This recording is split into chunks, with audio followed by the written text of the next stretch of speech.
అందరికీ నమస్తే. Welcome to TR TV official. నేను మీ తిరుపతి. జూబ్లీ హిల్స్ ఉప ఎన్నికకు సంబంధించినటువంటి వ్యవహారంలో కాంగ్రెస్ పార్టీ అభ్యర్థిని ఢిల్లీ హైకమాండ్ అనౌన్స్ చేసినారు. మొత్తానికి మనం అనుకున్నట్టే నవీన్ యాదవ్కి టికెట్ కన్ఫర్మ్ అయినటువంటి పరిస్థితి. సో నవీన్ యాదవ్ పేరుని కేసీ వేణుగోపాల్ ప్రకటించేటటువంటి కార్యక్రమం చేసిండు. ఢిల్లీ నుండి ఒక నోటీస్ కూడా వచ్చినటువంటి పరిస్థితి. చాలా క్లియర్ కట్గా ఏఐసిసి ప్రెస్ రిలీజ్ అని చెప్పి అసెంబ్లీ బై ఎలక్షన్ 2025 తెలంగాణ అని చెప్పి కేసీ వేణుగోపాల్కి సంబంధించినటువంటి జనరల్ సెక్రటరీ ఏఐసిసి అని చెప్పి 8 అక్టోబర్ నిన్న రాత్రి సంబంధించినటువంటి ఈ పేపర్ని రిలీజ్ చేసినటువంటి కార్యక్రమం చేసిరు. ఈ సంబంధించినటువంటి లెటర్ని, ఈ లెటర్లో నవీన్ యాదవ్కి సంబంధించినటువంటి పేరు కన్ఫర్మ్ అయినటువంటి పరిస్థితి. వాస్తవానికి ఈ ఎమ్మెల్యే టికెట్కి సంబంధించినటువంటి వ్యవహారంలో ఒక పెద్ద టాస్క్ నడిచింది, ఒక పెద్ద చర్చనే నడిచింది. ఏం జరిగిందంటే ఎమ్మెల్యేగా పోటీ చేయడానికి దాదాపు 5 మంది పోటీ పడ్డారు.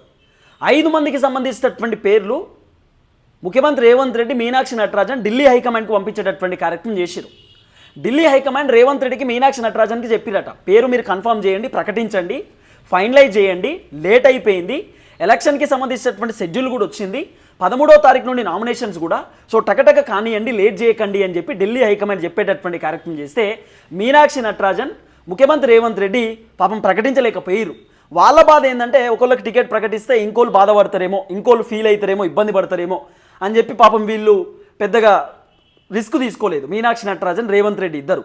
అప్పుడు హైకమాండ్ ఏం చేసిరు, మీకు చెప్తే అర్థం కాదు, ఇక వీడికే లేట్ అయిపోయిందంటే ఇక మీతో కాదు, మీకు శాత కాదు, కానీ డైరెక్ట్ ఆ లిస్ట్ ఎవరెవరు పోటీ చేయబోతున్నారు ఏందనేది మాకు పంపిర్రి, మేమే ఫైనలైజ్ చేస్తాం, మేమే డైరెక్ట్ ఒక నోటీస్ రిలీజ్ చేస్తాం, మేమే సంబంధించినటువంటి ఒక ప్రెస్ రిలీజ్ చేస్తాం, ఒక పేపర్ రిలీజ్ చేస్తాం, మేము ఎవ్వరి పేరు చెప్తే వాళ్ళే ఫైనల్, ఇక మీరు ఏ రిస్క్ తీసుకోకూరి, అంతా మేము చూసుకుంటాం, ఇక మీకు శాత కాదని చెప్పి హైకమాండ్ చెప్పుడుతోటే రేవంత్ రెడ్డి, మీనాక్షి నటరాజన్ ఇద్దరు కూడా పేర్లు పంపించారు. దాదాపు ఒక 5 పేర్లు, దాంట్లో నవీన్ యాదవ్ పేరు ఉన్నది, తర్వాత 2-3 పేర్లు కూడా ఉన్నాయి.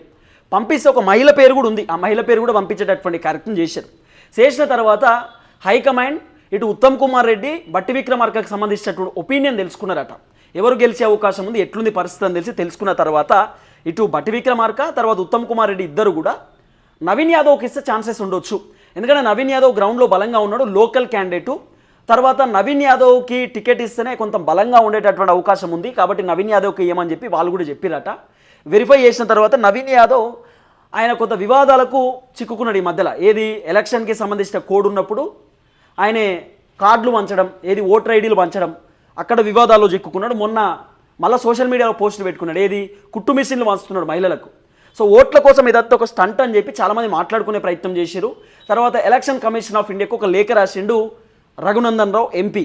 అయినా కూడా కాంగ్రెస్ హైకమాండ్ ఎక్కడ కూడా వెనక్కి తగ్గకుండా ఒక మేము టికెట్ ఇవ్వాల్సిందే, ఎందుకంటే ఆయన బీసీ బిడ్డ, ఒక యాదవ్ బిడ్డ, మేము బీసీలకు ఎక్కువ శాతం టికెట్లు ఇస్తామని చెప్పి హామీలు ఇచ్చినాం, బీసీకి 42% రిజర్వేషన్ ఇస్తా అని చెప్పి మేము హామీ ఇచ్చినాం, ఆ హామీ ప్రకారమే నవీన్ యాదవ్కి మేము టికెట్ ఇవ్వబోతున్నాం, రెడ్డికి అవకాశం ఇస్తలేము, యాదవ్కి అవకాశం ఇస్తున్నాం, బీసీ బిడ్డకు అవకాశం ఇస్తున్నాం అని చెప్పి కాంగ్రెస్ హైకమాండ్ నవీన్ యాదవ్ పేరు కన్ఫర్మ్ చేసేటటువంటి కార్యక్రమం చేసినారు.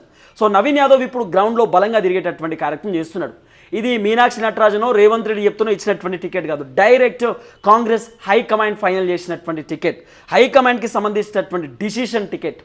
మల్లికార్జున ఖర్గే ఫైనలైజ్ చేసి కేసీ వేణుగోపాల్కి పంపితే కేసీ వేణుగోపాల్ సంతకం పెట్టి సంబంధించినటువంటి లేఖని సోషల్ మీడియాలో రిలీజ్ చేసినటువంటి కార్యక్రమం చేసిండు. ఢిల్లీ నుండి రేవంత్ రెడ్డికి లేఖ వస్తే రేవంత్ రెడ్డి అనౌన్స్ చేసినటువంటి కార్యక్రమం చేసిండు. ఇది జరిగినటువంటి ప్రక్రియ. సో ఇటు కాంగ్రెస్ నుండి నవీన్ కుమార్ యాదవ్, తర్వాత బీఆర్ఎస్ నుండి మాగంటి సునీతకు ఆల్రెడీ టికెట్ కన్ఫర్మ్ చేసేటటువంటి కార్యక్రమం చేశారు. సో సునీత ఆల్రెడీ గ్రౌండ్లో తిరుగుతున్నటువంటి పరిస్థితి. సునీత గారు ఇప్పుడు రెండోసారి గ్రౌండ్లో తిరుగుతుంది, ఆల్రెడీ ఫస్ట్ టైం గ్రౌండ్లో తిరగడం అయిపోయింది, ఇప్పుడు సెకండ్ టైం ఏమో గ్రౌండ్లో తిరిగేటటువంటి కార్యక్రమం చేస్తున్నది. ఓవైపు హరీష్ రావు పూర్తి స్థాయిలో స్ట్రాటజీ చూస్తున్నాడు. జూబ్లీ హిల్స్కి సంబంధించినటువంటి వ్యవహారంలో హరీష్ రావు పెద్ద ఎత్తున గ్రౌండ్లో తిరిగేటటువంటి కార్యక్రమం చేస్తున్నాడు. సో కాంగ్రెస్ టికెట్ ప్రకటించడమే చాలా లేట్ అయిపోయింది కాబట్టి సో నవీన్ యాదవ్ని ఇమీడియట్లీ గ్రౌండ్లో తిరగాలి, గ్రౌండ్లో ఉండండి అని చెప్పి కాంగ్రెస్ వాళ్ళు చెప్పినారట. తర్వాత రేవంత్ రెడ్డి కూడా ప్రచారం చేయడానికి రెడీగా ఉన్నాడు అనేది కొంత వినబడుతున్నటువంటి వ్యవహారం.